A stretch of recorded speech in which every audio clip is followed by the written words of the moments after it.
no último governo, no governo anterior, a gente viu uma classe artística muito resistente.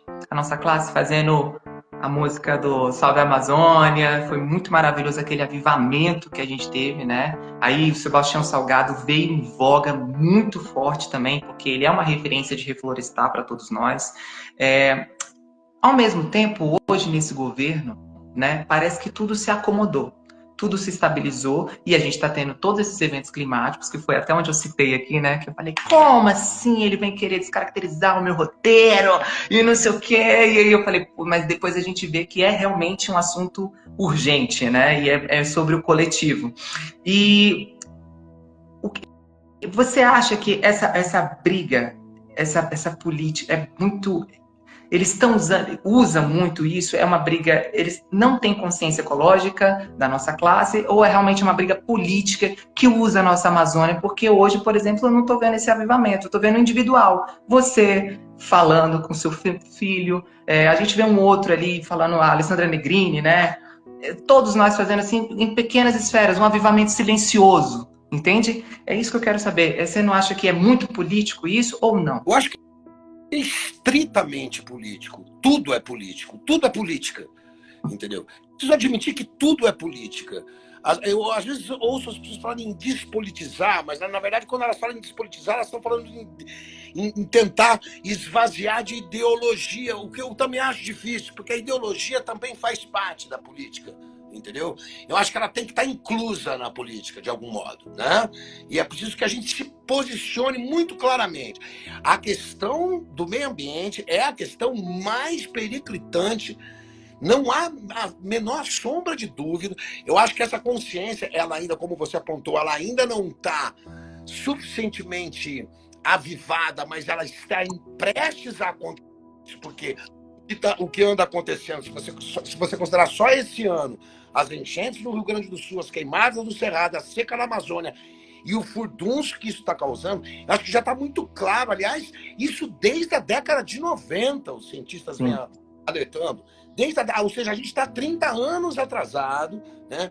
E da Segunda Guerra Mundial em diante, para ser um pouco mais preciso, a emissão de carbono, ela quintuplicou, e essa grande aceleração, né, que houve, especialmente da década de 70 em diante, foi muito grande no sentido de cada vez mais gente consumindo cada vez mais energia e emitindo cada vez mais CO2 na atmosfera. Isso aí isso é um suicídio coletivo. Ou se resolve essa parte, né? E eu acho que o mundo inteiro vai ter que se envolver nisso, ou seja, não é um problema já de país, é um problema do globo terrestre, é um problema global, que vai ter que ter uma solução. Claro que vai ter que ter uma solução local, vai ter que ter políticas locais, é óbvio, mas também vai ter que ter uma política global para não só resolver, mas para policiar isso. Porque senão a gente vai a gente vai chegar num ponto de aquecimento tal da Terra que essas catástrofes vão se tornar de tal maneira frequentes e drásticas que a gente não vai ter tempo de se recuperar da pancada, entendeu? A gente vai tomar uma, quando estiver se recuperando vem outra, depois vem outra, depois vem outra. Então, para que a gente não chegue nesse ponto, que é esse ponto de não retorno, né, a gente já... O 1,5 grau mais quente do que no período pré-industrial, a gente já está. A gente já chegou nesse 1,5 grau. Então, esse 1,5 grau é considerado perigoso porque é a partir dele que pode haver aquele ponto de não retorno, onde, se a gente deixa de emitir carbono e resolve todos os problemas para que a emissão de carbono diminua agora, digamos que a gente fosse capaz de fazer isso hoje, a Terra continuaria aquecendo ainda durante muitos anos, entendeu?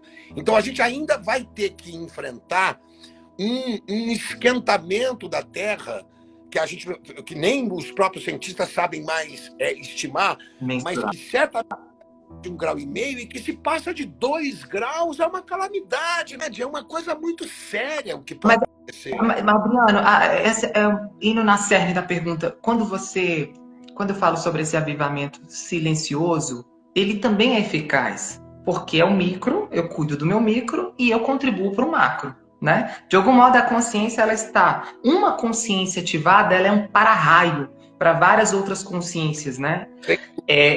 Sem dúvida. Então, o que você acha que é mais eficaz? Você falou isso sobre... Porque você veio de uma geração que fez barulho. Você é da Legião. O rock anos 80, vocês fizeram barulho, Não, fizeram... E a democrática no Brasil na década de 80, entendeu? Não, o Direta Já foi a minha geração que fez. E por isso a minha geração é extremamente politizada. De lá para cá, não deixou politizada, né? Extremamente politizada. Eu acho que uma pessoa só faz diferença, só que isso vai ter que ser uma coisa que tem que envolver as lideranças, que tem que envolver políticas públicas, que tem que envolver grandes empresários, que tem que envolver aqueles que investem na infraestrutura, tem que envolver... Tem que ir na parte do capital, né, Adriano? Tem que ir. A população civil também tem que saber que ela pode fazer muita coisa para que seja minorado esse aquecimento, entendeu? Ou seja, tem várias campanhas que já poderiam estar sendo feitas pelos governos, não só no Brasil, mas do mundo inteiro. Eu sei que em muitas partes do mundo essas campanhas existem, aqui no Brasil está faltando essas campanhas, entendeu? Não adianta esperar o mato pegar... Mas por que, Adriano? Eu volto à pergunta, mas por quê? A gente lá... Porque parece que agora entrou esse novo governo. Não estou falando que... Gente, a gente por si só, sou artista, eu tenho que ser de esquerda. A questão é o seguinte, silenciou. Aí agora tá tudo silenciado, tá tudo bom. Parece que... Eu me lembro quando o Lula ganhou, o Bonner falou uma coisa que foi realmente a sensação do coletivo, né? Ele falou assim, a sensação que eu tenho agora é de normalidade. Mas essa normalidade também é perigosa, né? Porque é uma zona de conforto, né? Claro, você tem toda a razão. Eu acho que houve um acomodamento, entendeu? E até uma atitude, digamos, mais condescendente, né? com a política oficial, que eu não acho boa. Eu acho que a gente não pode perder a atitude crítica em relação ao governo, independentemente de você ter feito essa escolha. Não importa que você tenha feito essa escolha. Não importa que você tenha votado no Lula. O que importa é que você tem que ter em relação a ele e ao governo dele e às políticas públicas que ele vem implementando uma visão muito crítica, entendeu? E sempre isso é cidadania. E não dizer, não, ele é o melhor. Normal, o mundo desabando. Não dá em nada, entendeu? Essa conversa de dizer, não, mas você está falando mal do Lula. Eu não estou falando mal do Lula. Eu estou dizendo, por exemplo, que em relação às queimadas, por exemplo, que estão acontecendo agora, o governo, né, Lula, tanto quanto o Ministério do Meio Ambiente, foi avisado extensivamente só para dar um exemplo. As queimadas desse ano, por conta do El Niño, vão ser queimadas brutais. Então, preparem-se. E ninguém se preparou. Deixou queimar e aí vai lá apagar o fogo. Quer dizer, o que é a pior coisa que se pode fazer no caso comum. A classe artística sem força, não sei se não tem força, não tem motivação, não sei qual gap que patrocinam ela, não fizeram nenhuma outra música ou alguma outra coisa. E aí vem um bolsonarista na minha rede social, falando, me culpando porque eu fiz o L, me culpando porque... Eu falo, cadê a música Salve a Amazônia? Que eu publiquei muitas vezes aqui e tal. E eu fiquei pensando assim, eu vou perguntar isso para o Adriano, porque eu acho que ele tem mais propriedade para poder falar.